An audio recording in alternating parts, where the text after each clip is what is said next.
All right, good morning once again. We are talking today about our central bank.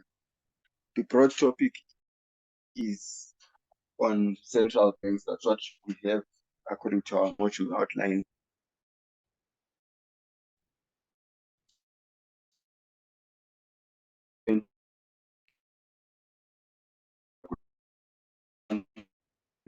Creation process, inflation, right?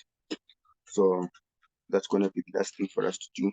I think, sorry, I just lost the connection there on that other device. Okay, I see why. All right, let me.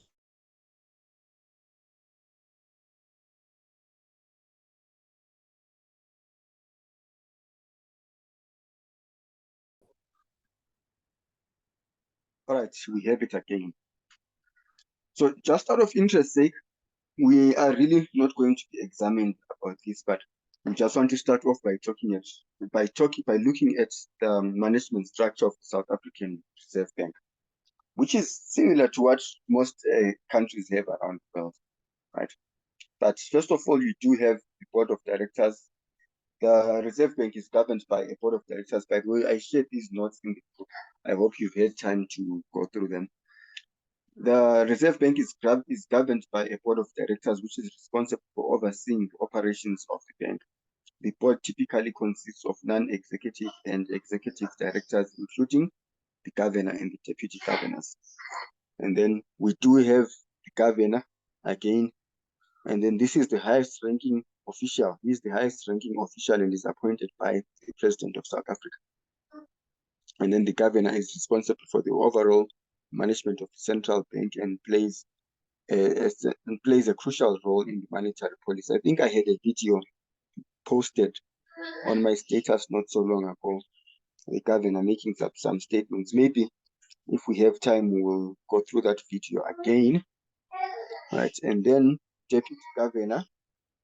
The Reserve Bank typically has two deputy governors who assist the governor in various aspects of the central bank's operation, including the monetary policy, of course.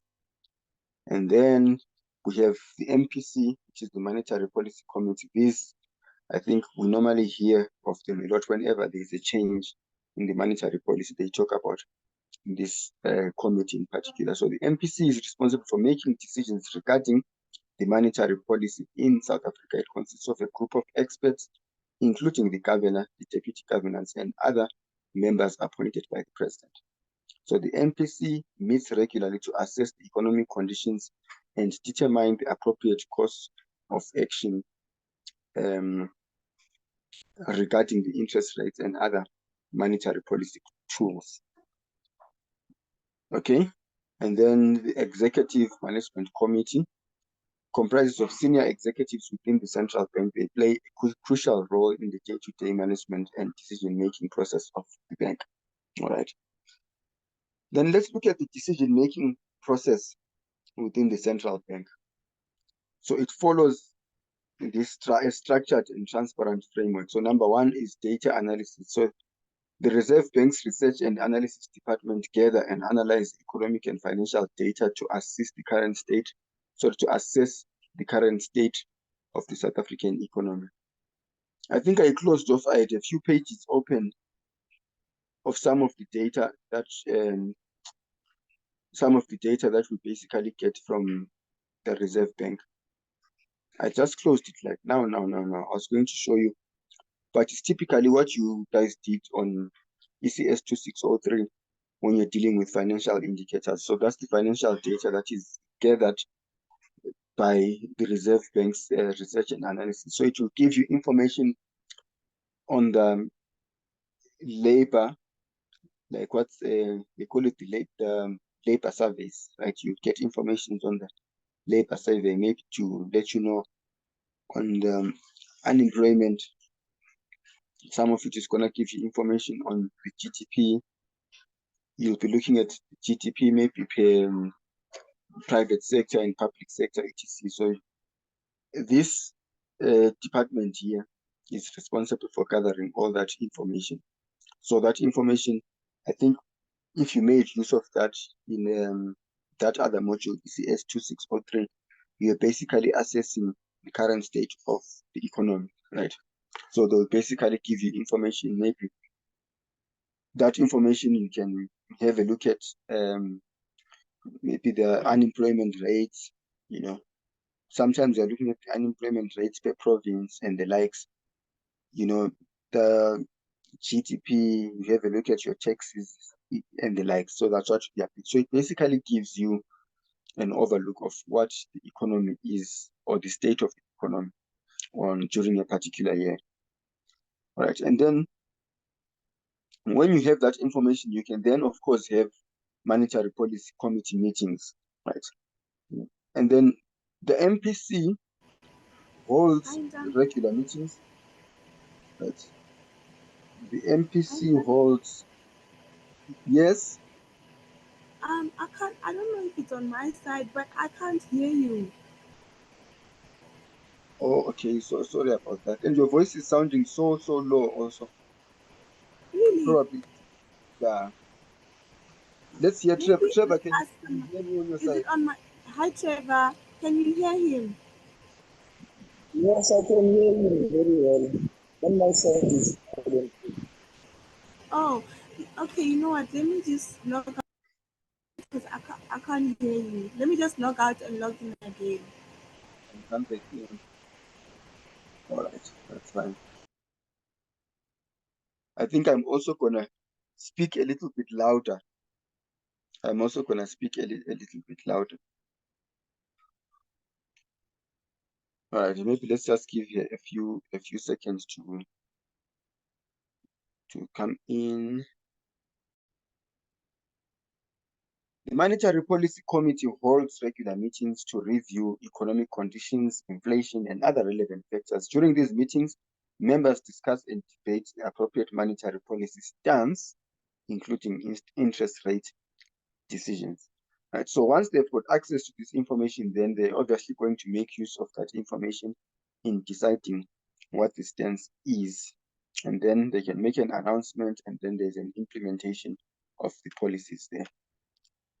All right. So in terms of mandates, now there are two types of mandates that a central bank can go for. Right. So it can either be the dual or the hierarchical mandate. Right.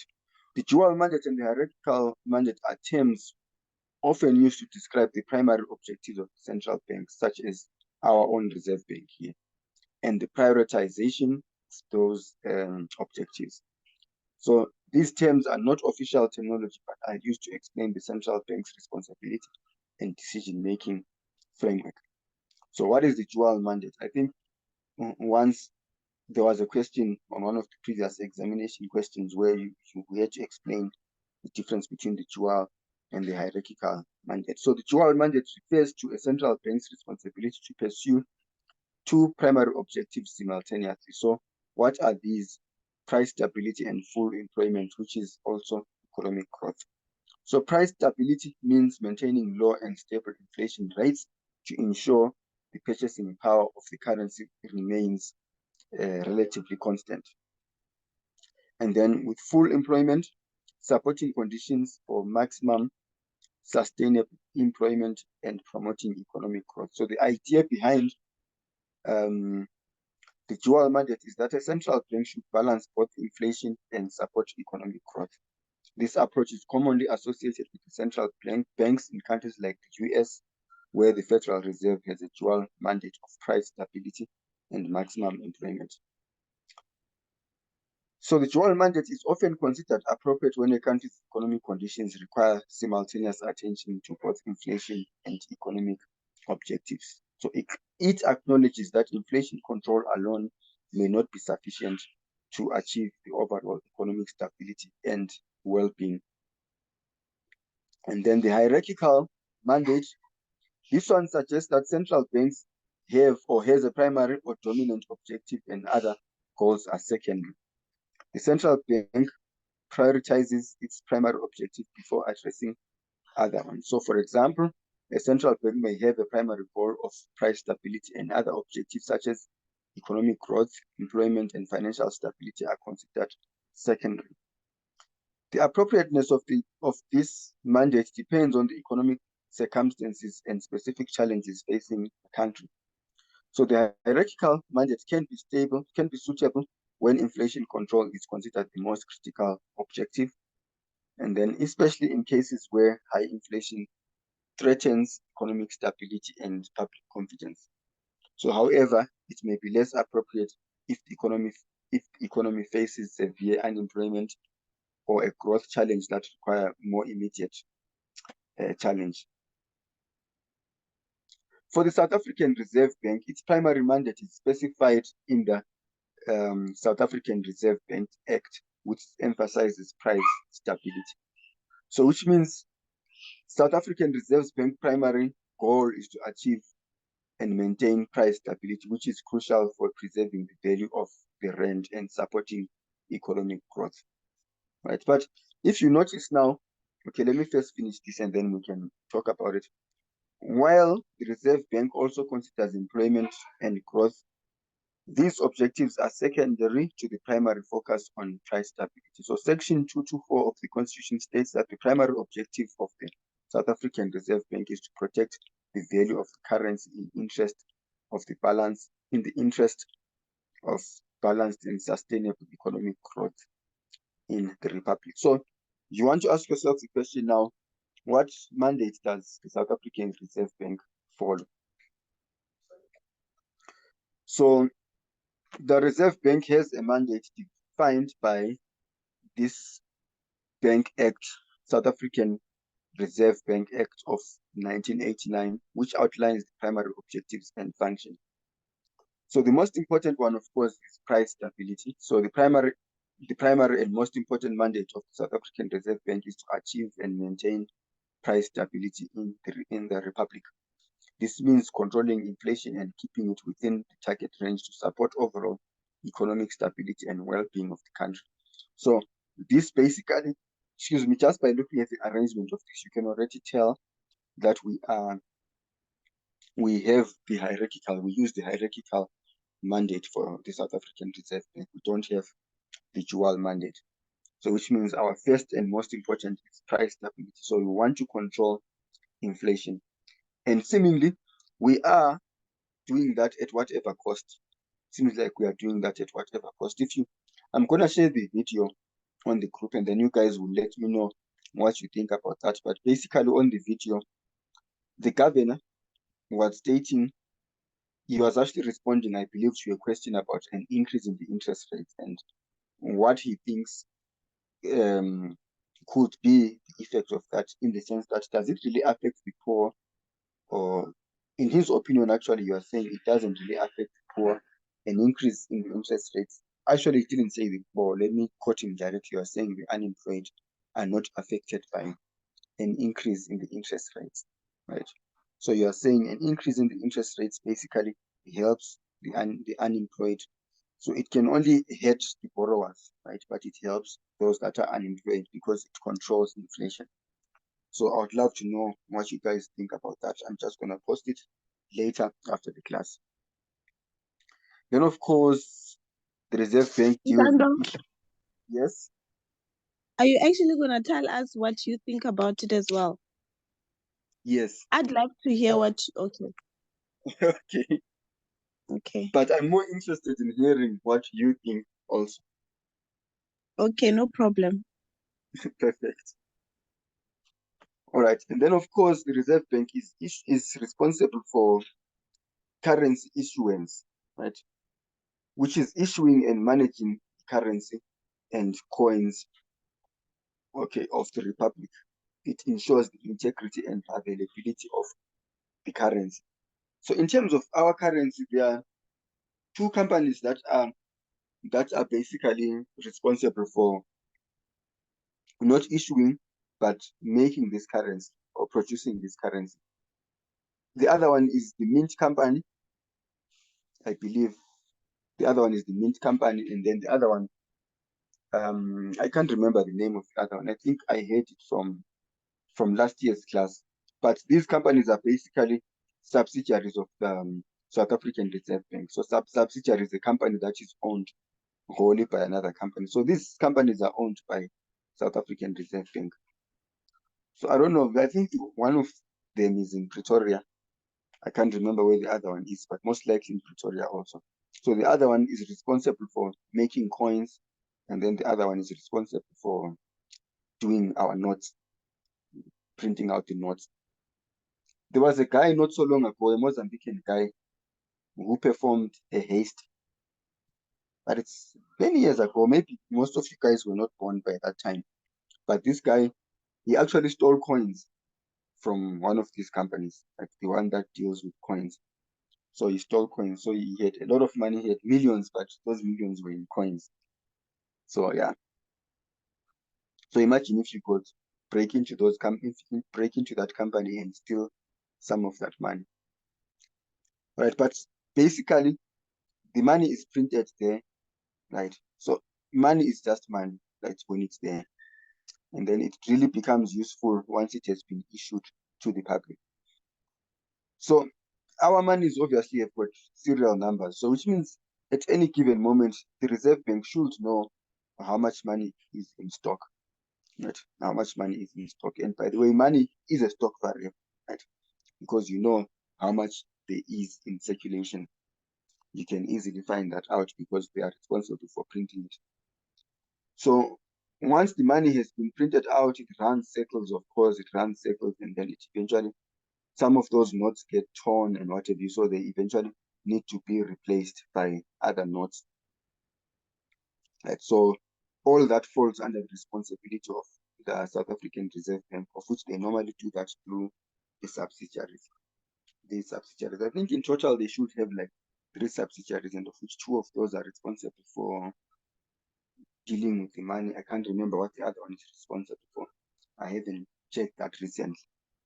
All right. And then, of course, bank supervision. So they also have a role in overseeing and regulating banking and the financial sector to promote stability in the financial system, right? So which includes regulating banks and insurers. So basically anything that is in the financial market, they fall under the supervision of the Reserve Bank, right? So which is why anything basically that has got to do with money, you want to refer back to the Reserve Bank Act, right? Which is why when our president had an issue with foreign currency that was stashed in sofas and wardrobes, they had to refer again to the South African Reserve Bank to see if he broke any laws, right? To see if he broke any laws there. So he was not really fighting against a bank such as maybe Absa and what have you, because Absa does not really issue currency. Absa is not responsible for the financial stability. But for instance, if you have a lot of foreign currency that's in the country, and that's not regulated by the South African Reserve Bank, that could have an effect on the exchange rate. How so?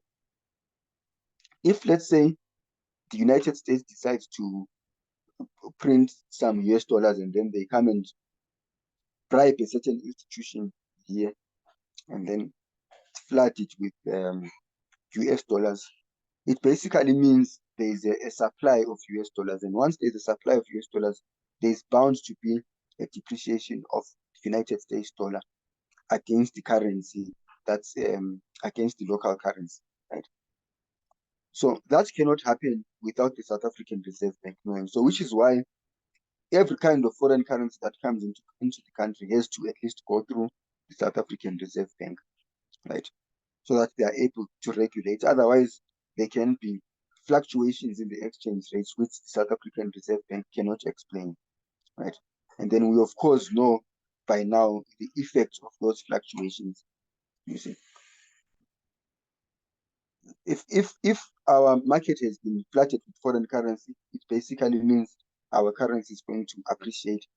Our local currency, South African rand, is going to appreciate. And when it does appreciate now, what effect does that have on trade, right? So if you are importing, it's good, but if you are going to be exporting, there's going to be a slight problem. And besides, no one wants to deal with a country where the exchange rate is not stable, right? It keeps going up and down, up and down. You can't make a good decision on that. But for our part, I think the issue of the president, we are very grateful because the money, I believe, it must have been underhand. So that really didn't affect anything in terms of our exchange rate. And then, of course, we already spoke about the monetary policy, financial stability. This goes hand in hand with the banking system, right? This goes hand in hand with the banking system. And by the way, when we talk about financial stability, the Reserve Bank steps in when some of these big banks face problems, right? They actually bail them out, right? They actually bail them out, of course, through government intervention. So, which was the issue? I think for last time I looked up an article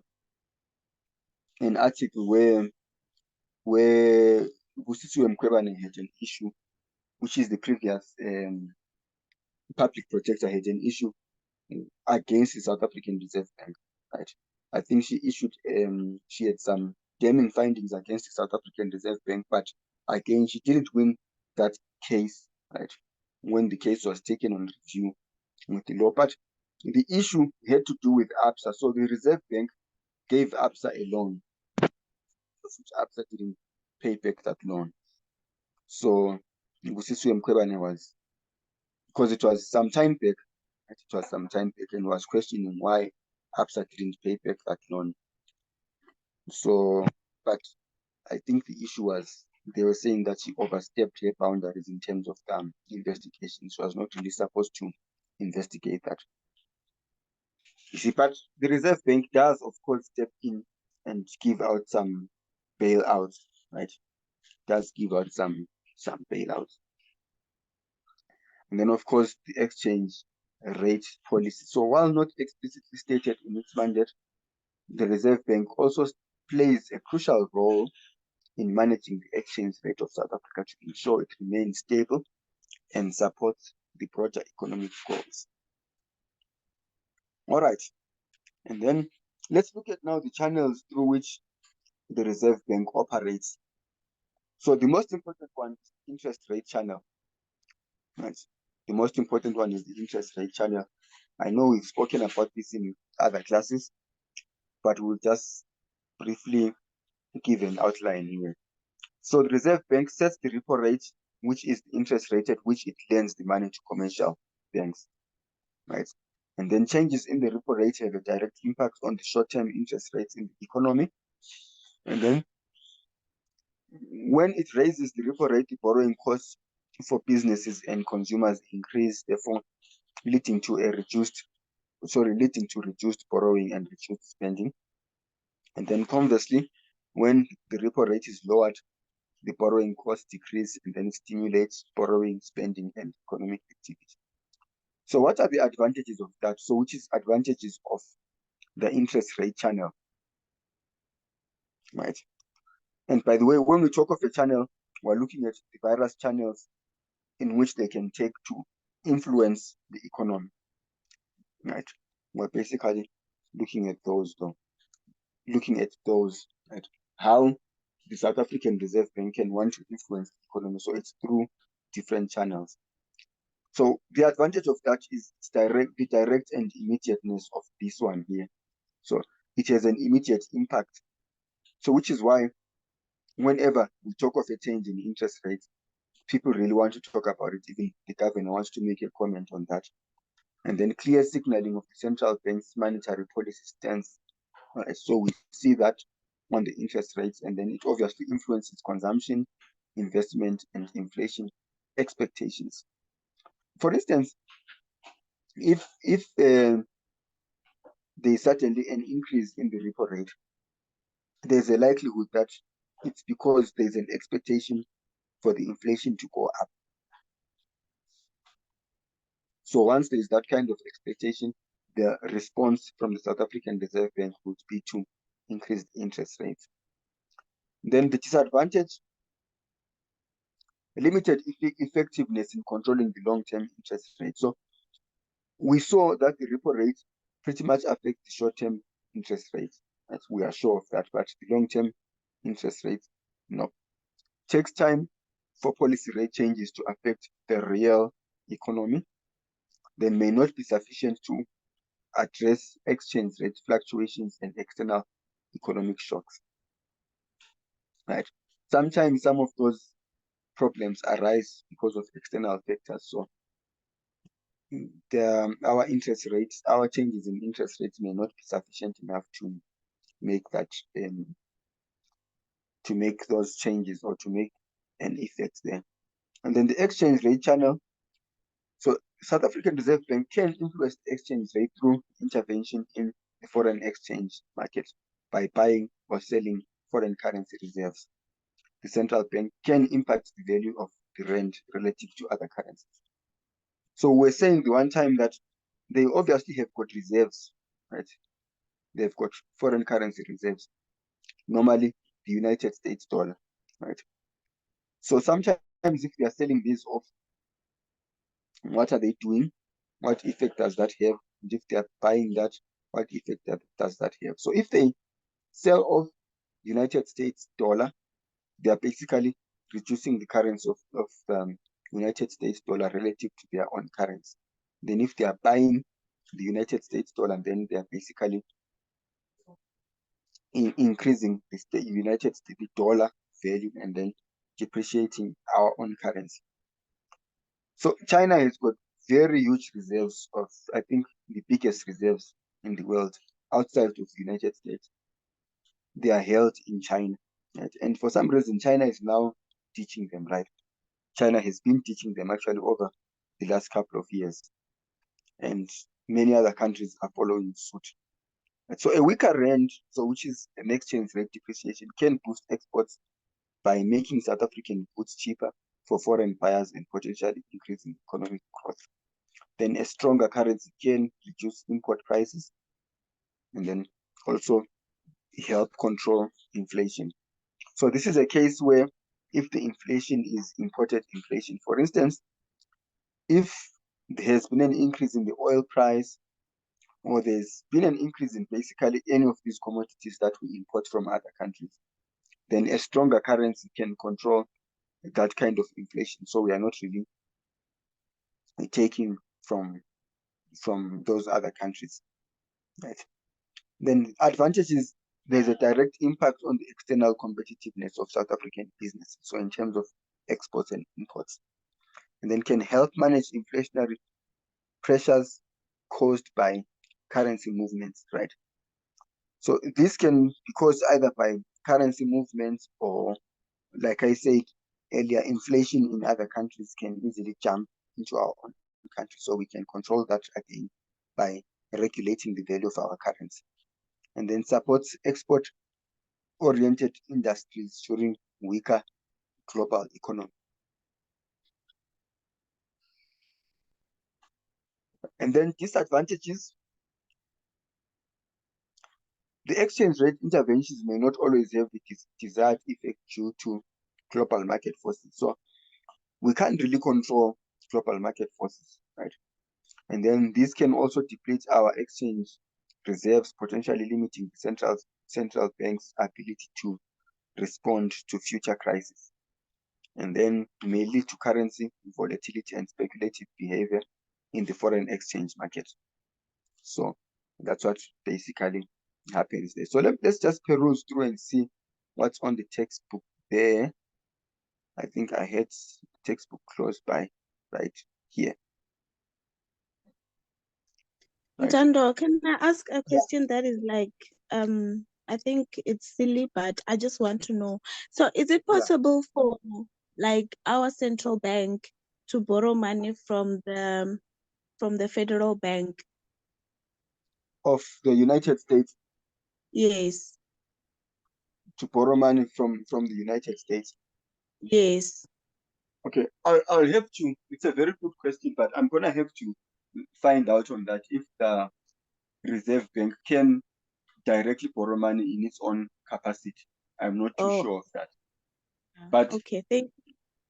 Yeah, but remember that as we are sitting currently, we are owing not as a Reserve Bank. I don't believe we are owing as a Reserve Bank or as a central bank, but as a government, you could go Yeah. and borrow money from IMF. So, like right now, when we had COVID, there were donations, for instance, monies that were given to certain governments. So I don't really think those monies were given to the central banks. Though, let's remember again that the central bank is the banker to the government. Right? So when the government wants to bank money, they bank it with the central bank. But I Okay, wouldn't thank think the bank is the one that's directly borrowing, but the government can borrow from, for instance, the International Monetary Fund or the World Bank. Now we have a BRICS bank also, so they can borrow money from there. And then once they borrow that money, the money goes through central bank. But okay, thank you. I'm gonna have to check that out again. All right. So maybe the origins of the central banking system. Okay, I'm not gonna read this one here. I haven't read this, but there was a situation at some point in the United States, right? There was a situation at some point in the United States where a guy called JP Morgan was bailing out the government. It was frequently bailing out the economy. So up until there was an issue where other statesmen ended up, believing that people like JP Morgan might end up becoming too powerful, right? They might end up becoming too powerful. So if I mean a single individual can control such big events, when we talk about bailing out the state, then what kind of an individual would that be? So it means this person can easily appoint a president and what have you.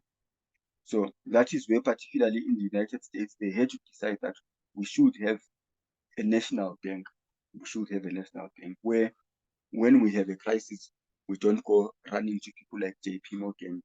You can't be running to people like the other one was the likes of John D. Rockefeller. You don't want to be running to those guys when you have issues, right? So some of those problems arise when there's massive bank failures, right? When there's a massive bank failure. Let's say when FNB crumbles, you see, when FNB crumbles, that has a very big effect on the economy. So who's gonna bail it out? So you can't have someone like JP Morgan coming in. So you must want a central bank, something that is within the control of the state that can bail it out. But you can want to go through this one here, maybe on your spare time, and read the historical context, right, of these central banks, where they came about. But now the big question is, who should own the central banks? So which is a very important part in concluding our session now. Who should own the central bank? And then again, this is the question of privatization of the bank, whether it's a good thing or it's a bad thing. That's what we want to look at here. And I'm not sure, for some reason, I think I was supposed to include that on the notes there, but I didn't include it for some reason, but we have it here on the textbook again. So there are arguments for privatization and then arguments for a bank that is controlled by the state, which is a state-run bank. And I believe on the last session, we actually spoke a bit about that. All right, we spoke a bit about that. So we are going to see, all right, some of this stuff is just good to read through so that you have an idea, but you're not really going to get examined on that. Ours is on South African Reserve Bank, which is why there were separate notes that we created there. Maybe this is going to be very interesting to read about the People's Bank of China. Right? The People's Bank of China. Right? The structure and the independence of central banks of emerging markets. All right, central bank independence. So the case for independence. So the main argument for central bank independence focuses on the potential inflationary biases that are likely to exert themselves as a result of political pressure to boost output in the short run, mainly before elections, in order to finance government spending, to lower unemployment and interest rates. So this is apt to lead to a political business cycle in which these expansionary monetary policies are reversed after the election to limit inflation and unnecessarily leading to macroeconomic instability or booms and busts. So what are they talking about here? So if we are dealing with, so if we're saying now a case for independence, so we are saying why we would support independence. So we are saying if a central bank is controlled by the government, it's basically controlled by the politicians, right? So therefore it can yield to political pressure to boost output in the short term, output in the short run, right? For instance, when we're talking of output in the short run, we are dealing with instances where an election is coming, right before an election. So we have an election coming, and what do? You basically want to create employment now during that time, right? Maybe you increase people's grants. One popular one that we had here was an instance where you do, I think there was a fees must fall issue some years back, and then where you basically declare that tertiary education is going to be free. But who's going to be funding that tertiary education? So ideally, in an ideal system, you might want maybe the private sector or the government itself through its coffers to fund such a thing. But if the government doesn't have money, then they will be forced to look to the Reserve Bank, right? If they don't have money. And then they might want to maybe borrow from the Reserve Bank, right? So by borrowing from the Reserve Bank, that's called inflationary funding, right? So when that happens now, and they are borrowing from the Reserve Bank, they are basically going to flood the market with money, right? And then anything that you flood in the market basically loses value. And when money loses value, we refer to that as inflation. You see? So that could be the case, or maybe they might have a situation where they lower interest rates in the short run, just so to boost spending, right? So all that being done to affect inflation. Then another argument for the central bank independence is that the public not only generally distrusts politicians concerning making politically motivated decisions, but also due to their lack of expertise in conducting monetary policy. So normally, when we talk of politicians, these are people that have not studied economics. These are people that may not have the necessary qualifications, but they are basically responding to the job of a politician is basically to win an election, to take the party through an election. So when they appoint you to the house, they are not appointing you because of economic decisions, because of maybe economic factors and what have you. They simply want you to win an election, and then the rest is secondary.